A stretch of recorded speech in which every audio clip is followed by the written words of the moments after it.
जैसे हम लोगों को पता चला ऑन ये 14th ऑफ जनवरी 2025 में अरुणाचल टाइम्स में एक आर्टिकल आया, उसमें एक सनसनी खबर छापा।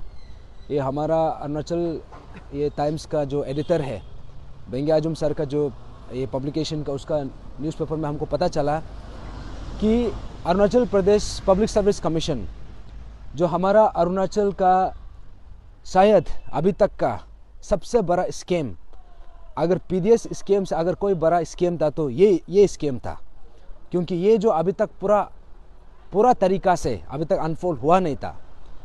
तो ऐसा करके हम लोगों ने ये जो पर्टिकुलर स्कैम को इसका जो खुलासा 2022 में हमारा विसल ब्लोअर ग्यामर पादंग सर ने इसका खुलासा किया था, और उसके बाद हम लोगों को पता चलता है कि यहाँ में सिर्फ एक नहीं दो नहीं, यहाँ पे बहुत लोग यहाँ पे इन्वॉल्व है, और ये सिर्फ एक या दो डिपार्टमेंट से नहीं है, ये बहुत ज़्यादा डिपार्टमेंट से है। तो वो डिपार्टमेंट में से ये जो एलिमेंट्री जो एजुकेशन है, डायरेक्टोरेट ऑफ एलिमेंट्री एजुकेशन, ये भी एक डिपार्टमेंट है यहाँ पे, जहाँ पे यहाँ का जो स्टाफ है, यहाँ का जो ऑफिसर्स है, वो एपीपीएससी पेपर लीकेज का जो स्कैम है उसमें इन्वॉल्व था। तो हम लोगों को पता चलता है कि इसमें से जितना अरेस्ट हुआ है उसमें से ऑलमोस्ट 6 लोगों का जो नाम मेंशन किया गया था वो लोग रीइंस्टेट हो गया था। तो इसी बात को लेके हमको आज जानना था कि इसका एग्जैक्टली इसका कारण क्या है, इसका एग्जैक्ट डिटेल क्या है।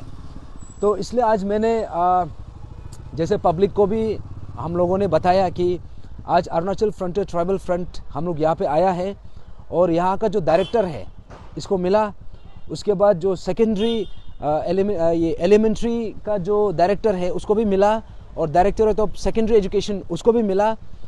तो हम लोगों को ये पता चला है कि यहाँ पे जितना भी एक्यूज है सब का सब ये जो ऑलमोस्ट सब यहाँ पे रीइंस्टेट हो चुका है। तो हम लोगों ने कारण जानने का कोशिश किया, इसका रीज़न क्या है। तो यहाँ में पता चलता है कि जो डिपार्टमेंटल प्रोसीडिंग्स है इसमें इतना ज़्यादा लैप्सेस हुआ है, इतना ज़्यादा यहाँ पे कमियां हुआ है, तो इन लोगों का पास प्रॉपर एक्सप्लेनेशन भी नहीं है। फॉर एग्जांपल मैं कुछ नाम बता दूं यहाँ पे, जैसे कि इकेन बागरा ये एक शख्स है जिसका ऊपर में 3 बार डिपार्टमेंटल प्रोसीडिंग्स हुआ। तो पहला हुआ था in the month of April 2023 को, उसमें भी इनकन्क्लूसिव था, और वैसा ही सेकेंड रिपोर्ट भी बना in the month of October 2023, और उसके बाद subsequently in the month of October 2024। ऐसा ही जितना भी एक्यूज है सबका मल्टीपल टाइम्स रिपोर्ट बना। तो इसका कारण ये था कि इसमें जितना भी रिपोर्ट बन रहा था इनकन्क्लूसिव था, और यहाँ पे जो भी रिपोर्ट्स आ रहा था यहाँ में इतना ज़्यादा जो इनकरेक्ट या फिर लैक ऑफ सब्सटेंस। तो यहाँ में पता चलता है कि यहाँ में डेलिबरेटली इन लोगों को यहाँ पे दोबारा रीइंस्टेट करने के लिए इसमें यहाँ पे जितना भी ऑफिसर्स जो इन्वॉल्व है उन लोगों का बहुत बड़ा हाथ है। तो इसी बात को लेके जब हमको 6 लोगों का नाम पता चला, वो जो ये डायरेक्टरेट ऑफ एलिमेंट्री एजुकेशन से वो लोग वहाँ का स्टाफ है, तो आज यहाँ में आके पता चलता है कि डायरेक्टरेट ऑफ जो सेकेंडरी एजुकेशन है इस डिपार्टमेंट में भी जो अरेस्ट हुआ था, जैसे कि ओपेन मिबांग भी रीइंस्टेट हो गया। उसके बाद हम लोग को ये पता चल रहा है कि अबोर जरंग का अभी तक ये जो है फर्स्ट ये प्रोसीडिंग हुआ है, अभी तक दूसरा प्रोसीडिंग शुरू भी नहीं हुआ है। उसके बाद यहाँ पे और एक है इसका नाम है ये तपोक एजिंग का जो है ना, इसको रिटायरमेंट भी दे दिया। दैट मीन्स उसको रीइंस्टेट करके रिटायरमेंट कर दिया। और ओपेन मिबांग का केस में हमको ये पता चला है कि इसमें रीइंस्टेट होने के बाद दोबारा से डिपार्टमेंटल प्रोसीडिंग्स को बंद कर दिया।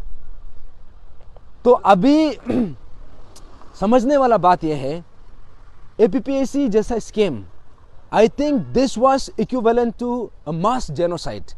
इसको हमने पहले भी बोला है, क्योंकि यहाँ में जितना भी बड़ा बड़ा स्कीम होता है, थाउजेंड्स ऑफ करोड़ का भी स्कीम हम लोग का अरुणाचल में देखने को मिला है, लेकिन ये जो स्कीम था एपीपीएससी पेपर लीकेज का जो स्कीम, ये 1000 करोड़ के स्कीम से भी बढ़ के है। क्योंकि इसमें ये जो पर्टिकुलर स्कीम का जरिए, इसका जरिए इतना ज़्यादा लाइफ को, इतना ज़्यादा ज़िंदगी को बर्बाद किया है। क्योंकि यहाँ में सिर्फ स्टूडेंट्स का ज़िंदगी बर्बाद नहीं हुआ है, यहाँ पे उसका माँ पिताजी, उसका फैमिली का भी ज़िंदगी को बर्बाद किया है। तो ये चीज़ को लेके आज हमको पता चलता है कि वैसे तो देखा जाने से यहाँ में जितना अरेस्ट हुआ है उससे ज़्यादा अरेस्ट होना चाहिए था, लेकिन जितना हुआ है उसको टर्मिनेशन, उसको डिसमिस करने के बजाय अभी हमको 2 साल, अभी कितना 2022 में ये चीज़ खुलासा हुआ, अभी 2025 में हमको पता चलता है कि ये जितना भी अरेस्ट हुआ है अब इस सबको रीइंस्टेट कर रहा है। दैट मीन्स जो हम लोगों का साथ एक खिलवाड़ हो रहा था, जो हम लोगों को पता चला था इन द ईयर 2022 में, किस हिसाब से हमारा प्रेजेंट, जो पास्ट जनरेशन था, जो प्रेजेंट जनरेशन है और हमारा आने वाला फ्यूचर जनरेशन को किस हिसाब से हमारा गला घोट के यहाँ पे कुचला जा रहा था, हमारा फ्यूचर को यहाँ पे मर्डर किया जा रहा था। अभी हमको पता चलता है कि वो जो स्कैम है अभी इसको और बढ़ावा दिया जा रहा है। क्योंकि जब यहाँ में हम बार बार हमने पहले से भी एम्फेसाइज किया है, हमारा ऑनरेबल सीएम सर यही बोलता है कि हम एग्जाम्पलरी पनिशमेंट देगा। अभी ये मैं जितना भी जनता है, जितना भी हमारा अरुणाचल का पब्लिक है, आप सबको मैं पूछना चाहूँगा, जितना भी यहाँ में एक्यूज इन्वॉल्व था उसको डिसमिस करने के बजाय, उसको टर्मिनेट करने के बजाय अगर यहाँ में दोबारा रीइंस्टेट करता है, क्या ये एक एग्जाम्पलरी पनिशमेंट है क्या, या फिर ये एक एग्जाम्पलरी ये रिवॉर्ड है? ये एक सवाल है। और दूसरा सवाल ये है कि जो यहाँ में बार बार बोलता है जितना भी यहाँ पे एक्यूज है, जो भी यहाँ में स्कैम इन्वॉल्व है, उसको आयरन हैंड से डील करेगा बोला है। अभी क्या ये तरीका है क्या? तो आज हम यहाँ पे आके एकदम हम लोग अभी भी शौक में हैं, क्योंकि हमारा उम्मीद ये था कि एटलीस्ट जितना पकड़ा है उसको सही तरीका से, उसको सही अंजाम दिया जाएगा। तो ये करके अभी इन लोगों को जिन्होंने स्कैम में इतना बड़ा भूमिका निभाया है, अभी इनको पनिशमेंट देने के बजाय, if this is the kind of benchmark, if this is the kind of trend, अगर इसको यहाँ में टर्मिनेट करने के बजाय इसको दोबारा से रिवॉर्ड किया जाता है, इसको दोबारा से रीइंस्टेट किया जाता है, इससे क्या संदेश जाता है? अभी देखिए यहाँ पे एग्जामिनेशन का प्रोसेस का बीच में है, अभी APP ACC 2024 जो कंबाइन एग्जाम भी चल रहा है, वैसे ही और भी एग्जाम्स चल रहा है। अभी आप सोच के देखो, यहाँ पे जो पास्ट में जो हो चुका है उसका जो कल्प्रिट्स है उसको पनिशमेंट देने के बजाय इसे रिवॉर्ड दिया जा रहा है। अभी इससे क्या संदेश जा रहा है? इसमें जितना भी पोस्ट है उसमें से अभी हमको बताना पड़ेगा कितना पोस्ट को बेचा हुआ है और कितना पोस्ट अभी भी सेफ बचा हुआ है। क्योंकि यहाँ में बेचारा जो पढ़ाई कर रहा है, जो दिन रात मेहनत कर रहा है, अभी उन लोगों का मोरल में कितना झटका लगा होगा, अभी उन लोगों का सेंटिमेंट, उन लोगों का फ्रस्ट्रेशन, अभी आप सोच के देखो। क्योंकि यहाँ में ये 1 या 2 इंसान का बात नहीं है, या फिर अभी या कल का बात नहीं है, ये आने वाला पीढ़ी फॉर द नेक्स्ट 15-20 ईयर्स के लिए भी है। तो अभी ऐसा कारनामा हुआ है और इतना खुलेआम, और आप सबको पता है ये जो पेपर लीकेज का जो स्कैम था, आई थिंक इससे बड़ा स्कैम हमारा अरुणाचल का हिस्ट्री में हो नहीं सकता है। क्योंकि ये स्कैम जो है हर किसी का, हर घर का, हमारा जो फ्यूचर है हमको मर्डर करने का काम किया है, ये मास जेनोसाइड का जो एक काम किया है। तो इसलिए आज यहाँ में आके हमको पता चल के आई थिंक दिस इज अभी हम क्या बोलेगा, हम पिछले 3 साल से रो के, चिल्ला के, मर के एक ही बात बोल रहा है कि हमको फ्री एंड फेयर सिस्टम चाहिए। और फ्री एंड फेयर सिस्टम करने के लिए, एक सिस्टम बनाने के लिए सबसे पहले जो एक्यूज इन्वॉल्व है उसको एग्जाम्पलरी पनिशमेंट देना चाहिए। तो एग्जाम्पलरी पनिशमेंट क्या इस हिसाब से दिया जाता है क्या? आई थिंक ये बहुत बड़ा सवाल है। देखिए, जब हम पिछले आई थिंक कुछ दिन पहले हमारा एजुकेशन मिनिस्टर पासांग दोरजी सोना, उसका बोलना ये था कि जितना भी रीइंस्टेट हुआ है ये कोर्ट के जरिए हुआ है। अभी ये बात को समझना जरूरी है, कोर्ट का यहाँ पे क्या रोल है। कोर्ट तब रोल आता है जब डिपार्टमेंटल प्रोसीडिंग्स कंप्लीट हो जाता है। अभी आप सोच के देखिए, इतना कमजोर जो रिपोर्ट बनाता है, जैसे 2014 में हुआ, 2014 में जितना एक्यूज था उन लोगों को दोबारा रीइंस्टेट किया गया, और वैसे ही पास्ट में भी इतना ज्यादा। और यहाँ पे जो पेपर लीकेज का जो केस है, हमको लगा था एटलीस्ट अभी बाकी जितना एक्यूज है उन लोगों को नहीं पकड़ सकने से भी जितना पकड़ा हुआ है इसको सही तरीका से इसको एग्जाम्पलरी पनिशमेंट दिया जाएगा। लेकिन यहाँ में पता चलता है कि यहाँ में सबका सब मिला हुआ है, क्योंकि इन लोगों का डायरेक्टर का जो बोलना है कि इन लोगों का हाथ में नहीं है। ये लोग ये बोलता है कि इसमें आप कमिश्नर से बात करो या फिर वहाँ का हायर अथॉरिटी से बात करो। अभी हम यही बात को हम अभी कमिश्नर को भी जाके पूछेगा, क्योंकि ये जो डिपार्टमेंटल प्रोसीडिंग्स है, एक एक आदमी को 3-4 टाइम्स डिपार्टमेंटल प्रोसीडिंग्स किया जा रहा है। उसका मतलब क्या है? दैट मीन्स एक बार में सही से नहीं बन पा रहा है। और इसमें दैट मीन्स यहाँ पे जितना भी जो ऑफिसर्स है, जितना भी डिपार्टमेंटल प्रोसीडिंग्स, जितना भी डिपार्टमेंटल जो इंक्वायरी कमेटी का जो मेंबर्स है, सबका सब यहाँ में एक नेक्सस बन के बैठा हुआ है। अभी आप सोच के देखिए, अभी इतना बड़ा स्कीम में सबसे हमारा जो लॉजिकल सबसे मिनिमम चीज़ जो सरकार कर सकता था वो था कि जो हमारा दिल में जो जख्म हम लोगों को लगा है, हमारा जो होप एंड एस्पिरेशंस को जिस हिसाब से इन लोगों ने इसको तोड़ने का काम किया, इसको ख़त्म करने का काम किया है, एटलीस्ट हमारा एक्सपेक्टेशन ये था कि इसको सही तरीक़ा से एग्जाम्पलरी पनिशमेंट देके एटलीस्ट हम लोगों को एक होप मिलेगा, एक आश्वासन देगा। लेकिन अभी हमको ये पता चल रहा है कि जो हमारा ब्रदर लेट ग्यामर पादंग सर ने जिसके लिए अपना जान को भी कुर्बान किया है, जिसके लिए हमने पिछले ऑलमोस्ट 3.5 years, ऑलमोस्ट 4 साल से ये इशू में इतना लड़ के हम लोगों ने यहाँ पे रो के यहाँ पे लड़ा है। इसमें मोर देन 100 पीपल जेल गया है। इसमें बोर लोग था जो एस्पिरेंट्स था, मोर देन 30 days तक जेल में बैठा है। हम लोग का ऊपर में अफवाह भी लगा है। अभी भी मोर देन 15-16 FIRs उसका चार्जशीट बन के हम लोग का जो ट्रायल चल रहा है। अभी हमको ये पता चलता है कि तकेत जरंग का अभी तक ट्रायल प्रोसेस शुरू ही नहीं हुआ है। ये जो है ये हमारा हर अरुणाचली के लिए बहुत बड़ा तमाचा है। It is it's a huge insult for every one of us, क्योंकि यहाँ में हम जो जिस हिसाब से निकला था, क्योंकि हमने कुछ बड़ा कुछ मांगा नहीं था। हमने एक ही चीज़ बोला था कि जो सिस्टम है हमको फ्री एंड फेयर सिस्टम चाहिए, और ये सिस्टम में जिन्होंने घोटाला को अंजाम दिया है उन लोगों को पकड़ के सही तरीक़ा से उन लोगों को सही पनिशमेंट, एग्जाम्पलरी पनिशमेंट देना है। लेकिन अभी हमको ये पता चलता है कि अभी जब इन लोगों को इस हिसाब से दोबारा से इसको बाहर निकाला जाता है, इसको दोबारा से रीइंस्टेट किया जाता है, ये खुद अपने आप में बहुत बड़ा सवाल है। तो इसलिए आज तो हम ये एजुकेशन डिपार्टमेंट में आया है।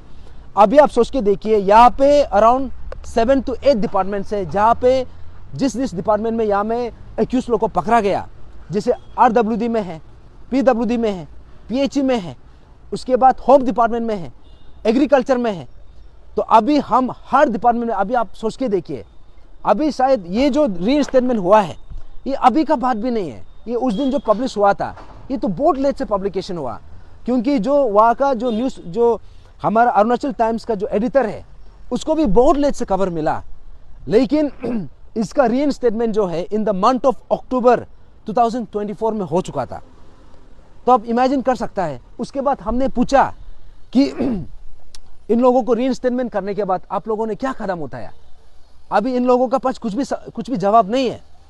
तो अभी यही बात को हम कमिश्नर को भी जाके पूछेगा। And ultimately the honourable chief minister of Arunachal Pradesh has to explain. Pema Khandu sir जहाँ कहीं भी हो, अभी आपको एक्सप्लेनेशन देना पड़ेगा। आप बार बार बोलता है जीरो टॉलरेंस अगेंस्ट करप्शन, क्या ये जीरो टॉलरेंस है क्या? आप बोलता है हम जितना भी यहाँ पे स्कैम करेगा उसको आयरन फिस्ट से हैंडल करेगा, क्या ये आयरन फिस्ट से हैंडल करने का ये तरीका है क्या?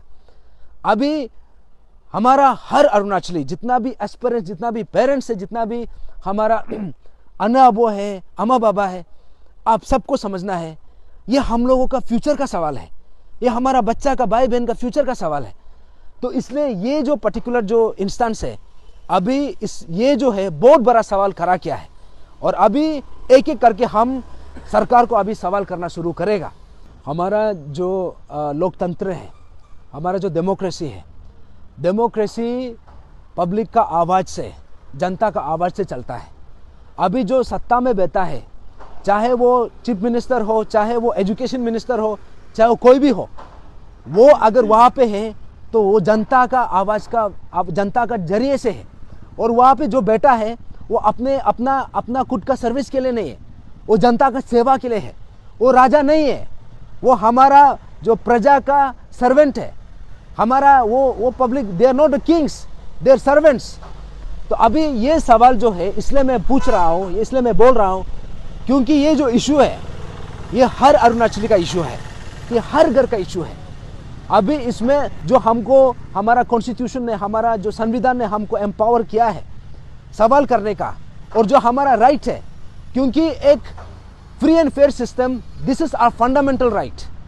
यहाँ पे जो सिस्टम है जो विच इज करप्शन फ्री, ये हमारा फंडामेंटल राइट, ये हमारा अपना कॉन्स्टिट्यूशनल राइट है। तो इसको फाइट करना अभी हम जनता, हम हर अरुणाचली का ये बात है। तो इसलिए ये देखिए, ये सवाल जो है आप अपने आप को भी पूछिए, क्योंकि इसमें देखिए, इसमें हर किसी का रोल है। अभी हम जैसे आम नागरिक हैं, हम अपना आम नागरिक के हिसाब से हमारा पास जो ताकत है, हमारा पास जो आवाज़ है, हम अपना आवाज़ करेंगे। उसके बाद जो जैसे आप पत्रकार है, आप जर्नलिस्ट है, आपका सवाल, आपका रोल है आप सरकार को सवाल करना, क्योंकि आप हमको पूछ के फायदा नहीं है। ये सवाल जो है आप सरकार को जाके सवाल करना है कि सरकार आपने ये सब किया क्यों, आपका तरफ से ये कैसे हो गया। अभी इसलिए हम जितना भी अरुणाचल का जनता है, अभी हमको लगता है अभी हमारा ये समय का पुकार है। अभी मैं जनता को ही पूछना चाहूँगा, ये जो है, क्योंकि कोर्ट का जो ऑर्डर है, ये कोर्ट का ऑर्डर अपने आप से बना नहीं है। कोर्ट का ऑर्डर जो नतीजा जो आया है, ये यहाँ पे डिपार्टमेंटल प्रोसीडिंग्स में लैप्सेस का कारण से हुआ है। अभी जो सरकार जो बोल रहा है कि ये कोर्ट का वजह से है या फिर ये रूल का जरिए से हमने किया है, ये बात मैं क्लियरली बता दूं, अगर रूल का जरिए से अगर सही तरीक़ा से होता, ये जो पेपर लीकेज में जो स्कैम जो इन्वॉल्व है, वो लोग अभी तक यहाँ पे अपना जो पोजीशन में वहाँ पे रहना नहीं चाहिए था। तो यहाँ में जो कॉम्पिटेंट अथॉरिटी है वो सरकार है, और सरकार को बनाया किसने? सरकार को हमने बनाया, और हमने पिछले तीन चार साल से जो लड़ाई हमने लड़ा है, अभी हमको ऐसा लग रहा है कि यहाँ पे जिस हिसाब से नतीजा निकल रहा है, इससे ये पता चल रहा है कि यहाँ पे कभी पेपर लीकेज हुआ ही नहीं है, यहाँ पे कभी कुछ स्कैम हुआ ही नहीं है। तो दैट मीन्स सब कुछ एक मजाक था। तो अभी हर अरुणाचली को, हर जनता को ये बात को समझना ज़रूरी है। आप बोल रहे हैं कि हमारा पास करने के लिए कुछ नहीं है, या फिर हम क्या कर सकता है। अभी देखिए, अगर सरकार को हम वहाँ पे बैठा सकता है तो सरकार को हम गिरा भी सकता है। अगर सरकार को हम अगर उसको एम्पावर कर सकता है तो उसको हम अकाउंटेबिलिटी भी हम मांग कर सकता है। तो इसलिए अभी जनता का जो ताकत है, हमारा जो आवाज़ है, अभी इसको बुलंद करने का समय आ गया है। और जो APPSC पेपर लीकेज इशू इतना समय से हम लोगों ने लड़ा और हम लोगों को दबाने का जो प्रयास किया गया, अभी ये आवाज़ को दोबारा हमको रेजुवनेट करने का समय आ गया है। और ये जो हमारा दर्द है, इसको बयां करने का, इसको एक्सप्रेस करने का, और जो हमारा जो फंडामेंटल राइट है, जो हमारा कॉन्स्टिट्यूशनल राइट है, उसको हम जो हमारा विच इज़ राइटफुली आर्स, इसको हमको मांग करने का हमारा हर हक है। और अभी अरुणाचल का जितना भी जनता है, आप सबको समझना ज़रूरी है कि यहाँ पे जैसे एक्यूज़ को जिस हिसाब से यहाँ पे लेवरेज दिया जा रहा है, इसको रीइंस्टेट किया जा रहा है, इससे क्या संदेश निकल रहा है? तो दैट मीन्स ये लोग जो है, सरकार जो अपना काम किया नहीं है। तो दैट मीन्स अगर सरकार काम नहीं किया है तो उस समय में भी हमने आवाज़ उठाया था, अभी हम दोबारा से आवाज़ उठाएगा। आप सबको in due course of time बताएगा, लेकिन ये बात तो क्लियर है कि हमारा अरुणाचल में जितना भी जनता है, अभी हमारा अरुणाचल हम सबका है। अभी इसको अभी जिस हिसाब से जिस दिशा में ये जा रहा है, ये दिशा में जाने देना है कि नहीं, ये चीज़ को जनता तय करना है। या फिर ये जो सिस्टम है, इसमें जो करेक्शन करने का जो रिक्वायरमेंट है, इसमें जो करेक्शन करने का जो एक नेसेसिटी है, एक अर्जेंसी है, अभी जनता हम सबको मिलकर तय करना है। अभी आप जैसे पूछा है, अभी हम क्या करेंगे? हमारा पास तो देखिए, हमारा पास तो वैसे तो हम अथॉरिटी में नहीं है, हमारा पास हम करे भी तो हम करें क्या? लेकिन एक बात तो है कि हमको हमारा संविधान ने हमको एम्पावर किया है कि हम अपना आवाज़ को, अपना जो जनता का आवाज़ है, हम उसको सरकार के सामने हम रख सकता है। तो इसलिए अभी होना नहीं होना वो बात का बात है, लेकिन अभी जब अरुणाचल का हर जनता, हर अरुणाचली, हर एस्पिरेंट, हर पेरेंट अगर हम सबको समझ में आएगा और हम अपना आवाज़ को दोबारा से बुलंद करेगा, तो सरकार को भी हमारे सामने झुकना पड़ेगा और ये जो गड़बड़ी हो रहा है इसको करेक्शन करना पड़ेगा। Thank you.